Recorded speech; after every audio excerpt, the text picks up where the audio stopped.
Does this sound familiar? You have taken the time to prepare and cut the foods into sizes and shapes that are totally safe for your baby to enjoy. Then you sit to share a lovely meal with your tiny human, and you place in front of them a perfect plate with 2 or 3 pieces of different types of food. What could go wrong? Next thing you know, you're tossing a napkin and fork, your heart has completely stopped, and you're ready to use your CPR training because your baby has stuffed their mouth with way too much food and you are 100% sure that they are going to choke. My name is Priscilla, dietitian with Baby to Table Nutrition, and for today's video, I want to share with you 2 strategies to help you handle situations when your baby takes too big of a bite or overstuffs their mouth with food. And you will want to watch this video until the end because I have a special freebie for you today. So my friend, take a seat, grab your favorite beverage, and come hang out with me for a few minutes. But before we get started, make sure you subscribe to the channel and hit the bell so you can get notified when a new video comes up and you don't miss out on the weekly tips that I have for you for feeding babies and toddlers.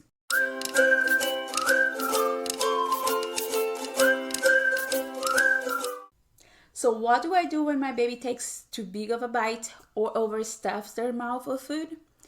First and foremost, I try to eat them at the same time as often as possible. Why? Because they are always watching us, even if it seems that they are not. They can watch us eating and they can learn the order we do things when we eat. We bite, we chew, and we swallow, so they can learn that order by watching us eating. And second, I coach them. I coach them on chewing their food or spitting out the food inside of their mouth if they have taken too big of a bite, or if it seems that they're having trouble managing the food, that specific food. If your baby is having trouble with the food that is inside of their mouth because they have taken too big of a bite or put way too much food in their mouth, we can do plan A, which is coach them on chewing their food. So let's go through the steps of coaching your baby on how to chew their food. Number 1, you remove any other pieces of food that is in front of them. Why? Because you want to avoid them to continue to put foods inside of their mouth. Number 2, you sit right in front of them, ideally eye level to your baby, if not, maybe a little bit below them. We do that because we want to avoid your baby from turning or tipping their head backwards to try to look at you. You want to be right there, eye level in front of them, so they can remain in that up straight position that is the safe position for them to eat and not increase the risk for choking. Number 3, to really teach your baby on how to chew, the best way to do that is by picking up a piece of food yourself and place inside of your mouth and chew that food with your mouth open dramatically. Meow, meow, meow. You can even make the noises for your little one.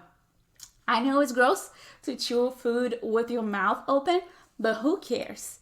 Nobody's watching, and if somebody's watching, who cares again? Because you're teaching your baby on how to eat safely. Another option is to bring your hands next to your face, next to your mouth, and chew your food. And as you're chewing, open and close your hands dramatically to to show your baby on how to chew.